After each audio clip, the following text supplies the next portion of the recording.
1910년 8월 22일 한반도에 먹구름이 드리웠습니다. 500년 왕조 조선이 단 이틀 만에 역사 속으로 사라졌습니다.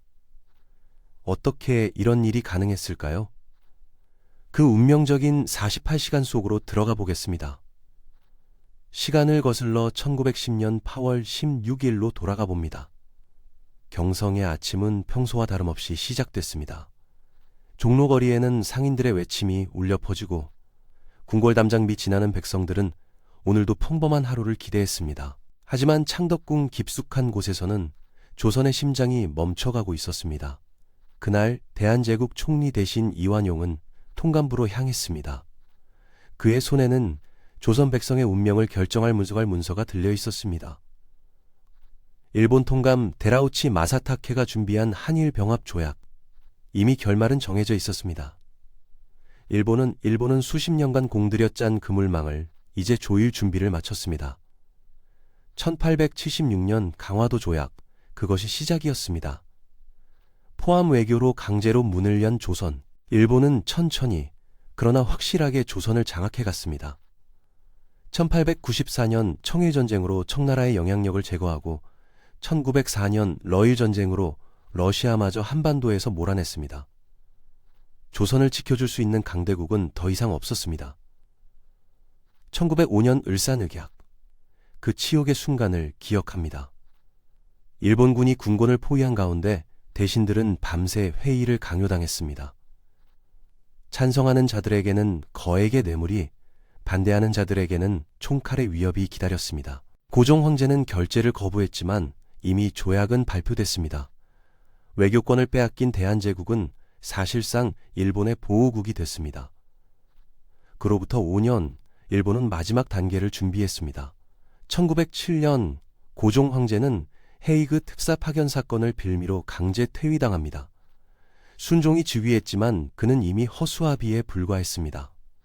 군대는 해산됐고 각 부처의 실권은 일본인 차관들이 장악했습니다. 조선은 껍데기만 남은 나라가 됐습니다. 백성들은 저항했습니다. 해산된 군인들은 의병이 되어 산으로 들어갔고 유생들은 창을 들었습니다. 1907년부터 1910년까지 전국에서 14만 명이 넘는 의병이 일본군과 싸웠습니다. 그러나 근대식 무기로 무장한 일본군 앞에서 조선의 의병들은 하나둘 쓰러져 갔습니다. 수만 명이 전사하고 더 많은 이들이 체포되거나 도주했습니다. 이제 일본에게 남은 것은 형식상의 절차뿐이었습니다. 1910년 6월 데라우치 마사타케가 제3대 통감으로 부임합니다. 그는 군인 출신답게 신속하고 강압적으로 일을 진행했습니다. 조선의 관료들을 하나씩 매수하고 반대 세력을 제거했습니다. 그리고 마침내 그날이 왔습니다. 8월 16일부터 22일까지 단 이틀의 실질적인 회의로 500년 왕조의 운명이 결정됐습니다. 이완용을 비롯한 매국 대신들은 데라우치와 마주 앉았습니다. 회의라고 하지만 그것은 이미 짜인 각본의 낭독에 불과했습니다. 조약문은 일본이 작성했고 조선의 대신들은 서명만 하면 됐습니다. 창덕궁에 갇힌 순종 황제는 아무것도 할 수 없었습니다. 그의 주변은 친일파로 둘러싸여 있었고 일본 헌병이 궁궐 곳곳을 장악하고 있었습니다. 황제는 눈물만 흘렸습니다. 대한제국 황실의 실권자였던 순정효 황후와 윤덕영 등은 일본으로부터 받을 자기와 재산을 약속받았습니다. 왕실마저 나라를 팔아넘기는데 동조했습니다. 8월 22일 오전 마침내 그 순간이 왔습니다. 이완용과 데라우치는 한일 병합 조약에 서명했습니다. 조약은 단 8개 조항으로 이루어져 있었지만 그 안에는 나라 전체가 담겨 있었습니다. 제1조 한국 황제 폐하는 한국 전부에 관한 일체 통치권을 일본 황제 폐하에게 양여한다. 이 한 문장으로 2천만 백성의 운명이 결정됐습니다. 그러나 일본은 조약 체결 사실을 즉시 발표하지 않았습니다. 그들은 8일을 더 기다렸습니다. 왜였을까요? 혹시 모를 저항을 사전에 차단하기 위해서였습니다. 그 8일 동안 일본은 전국 주요 도시에 군대와 헌병을 배치했습니다.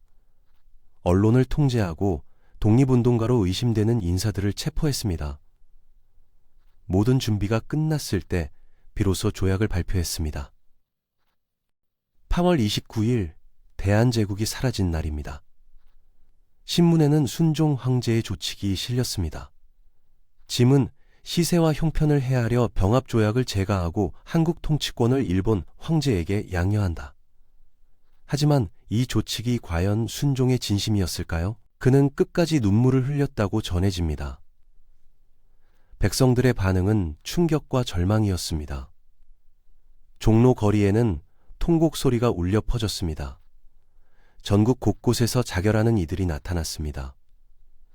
매천 황현은 절명시를 남기고 음독 자살했습니다. 새도 짐승도 슬피 우는데 사나가 있으나 주인은 없구나. 조선의 선비들은 이렇게 나라의 죽음을 슬퍼했습니다. 하지만 우리는 묻지 않을 수 없습니다.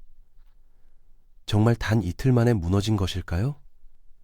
아닙니다. 조선은 이미 수십 년 전부터 무너지고 있었습니다.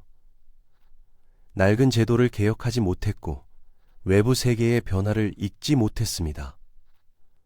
당파 싸움에 몰두하는 동안 일본은 메이지 유신으로 근대 국가로 탈바꿈했습니다. 조선은 기회가 없었던 것이 아닙니다. 김옥균의 갑신정변, 독립협회의 개혁운동, 광무개혁까지 변화의 시도는 있었습니다. 하지만 기득권 세력과 외세의 방해로 번번이 좌절됐습니다. 백성들의 힘을 믿지 못했고 스스로 변화하기를 두려워했습니다. 일본은 달랐습니다. 그들은 치밀하게 계획하고 실행했습니다. 경제적으로는 차관을 제공해 조선을 빚더미에 앉히고 정치적으로는 친일파를 양성해 내부를 장악했습니다. 군사적으로는 군대를 주둔시켜 무력의 우위를 확보했습니다. 그리고 마침내 익은 과일을 따듯 조선을 차지했습니다. 병합조약 체결 이후 조선은 조선 총독부의 통치를 받게 됩니다. 초대 총독 데라우치는 무단 통치를 시작했습니다. 헌병 경찰 제도로 백성들을 감시하고 토지좌 사업으로 농민들의 땅을 빼앗았습니다. 회사령으로 민족 기업을 억압하고 교육령으로 민족 정신을 말살하려 했습니다. 500년 왕조가 무너진 자리에 식민지의 어둠이 드리웠습니다. 그러나 역사는 거기서 끝나지 않았습니다. 1919년 3월 1일 2천만 민중이 독립만세를 외쳤습니다. 중국 상하이에는 대한민국 임시정부가 수립됐습니다. 만주와 연해주에서는 독립군이 조직됐습니다. 비록 나라는 빼앗겼지만 독립의 의지만큼은 빼앗길 수 없었습니다. 1910년 8월 단 이틀 만에 무너진 조선. 하지만 그것은 단순한 조약 체결의 문제가 아니었습니다.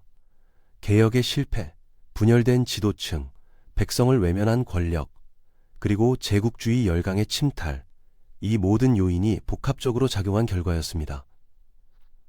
역사는 우리에게 묻습니다. 나라를 지킨다는 것은 무엇인가? 힘없는 정의는 무력하고 정의 없는 힘은 폭력일 뿐입니다. 오늘 우리가 기억해야 할 것은 치욕의 역사만이 아닙니다. 그 속에서도 끝까지 저항했던 이들, 나라를 되찾기 위해 싸웠던 이들, 그리고 마침내 1945년 광복을 맞이한 우리 민족의 저력입니다. 역사를 잊은 민족에게 미래는 없습니다. KBS 역사 다큐멘터리. 더 많은 이야기가 궁금하시다면 구독과 좋아요 부탁드립니다.